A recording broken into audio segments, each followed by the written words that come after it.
Masalahnya begini, Mas. Pemirsa Madilog juga pasti juga moga-moga setuju dengan data-data ini sempat muncul dan terpublish setelah sekian lama.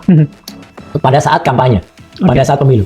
Itu sekecil apapun pasti mempengaruhi pilihan masyarakat. Orang. Iya kan? Apa keputusan memilih orang? Nah, itu jadi kan seolah-olah kan melihat bahwa wah, ini seolah-olah dia itu adalah Bikom atau seolah-olah. Bahkan, Mas, waktu itu kalau saya bilang bahkan situs Antara, lembaga kantor berita nasional Antara, itulah mencantumkan situs kredibel kan? Kredibel S1 di Management Development Institute of Singapore.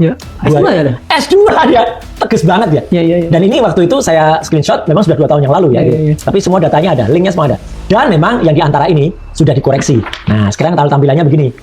Sekarang tampilannya menyesuaikan, sama persis kelihatannya, tapi hanya data-data ini yang berubah. Ini kan ada keterangan nggak? Kan biasanya kalau ada perubahan, ada perubahan suka disebutkan perubahan kapan. Konyolnya atau sayangnya nggak ada keterangan. Tiba-tiba ganti gitu aja udah. Meskipun ini bisa kita lihat sebenarnya dari metadatanya ketahuan, dari web archive-nya kita bisa tampilkan kembali. Dan yang paling lucu kalau menurut saya adalah karena yang itu tidak sesuai dengan data ini kan, ini data KPU. Sekarang nih 2 lembaga yang sama saja. Yang satu jelas banget, namanya Sekretariat Negara, ya kan?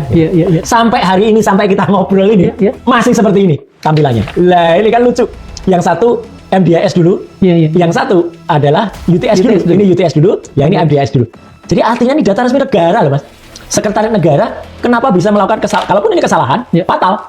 Artinya orang ini nggak pernah kemudian menempuh pendidikan seperti yang ditulis di Antara tadi, karena ini kan mempengaruhi keputusan masyarakat kan, seolah-olah ini S2 kan. Dan yang akhirnya sekarang, ya ini yang lagi kita persoalkan sampai dengan siang tadi, Mas, maaf. Ini ketika kemudian kami ke Kementerian Pendidikan Kebudayaan Dasar dan Menengah tadi siang, ya gitu, sama dengan waktunya ketika Pak Subhan itu, surat penyetaraan ini yang kita tanyakan.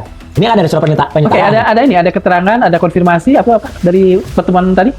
Tadi ada live juga di Sentana Podcast, di Bali Academy, yang menyatakan kepada kami itu sedinding kaca. Maksudnya? Karena ditutup ruangannya. Jadi tadinya kami itu diterima di, Pak, kita terima di perpustakaan di bawah. Wah, kita pikir, wah ini pasti nanti akan banyak referensi kan? Terus ruangannya lebih besar. Kita berterima kasih awalnya. Tapi begitu yang masuk itu orang humas. Kok humas? Karena ceritanya begini, Mas. Minggu yang lalu, pada hari Jumat, ya sebelum Jumatan persis, sahabat saya Rismon Hasiolan Sianipar dan tim ya, ada juga Mas Michael Sentana dan kawan-kawan itu datang ke kementerian ini. Waktu itu malah lebih bagus. Pendidikan Kebudayaan Dasar dan Menengah. Kan kebudayaan juga udah pisah sih. Sekarang Kementerian Pendidikan Dasar dan Menengah. Yang tinggi lagi dengan menterinya Pak Abdul Muti dari Muhammadiyah.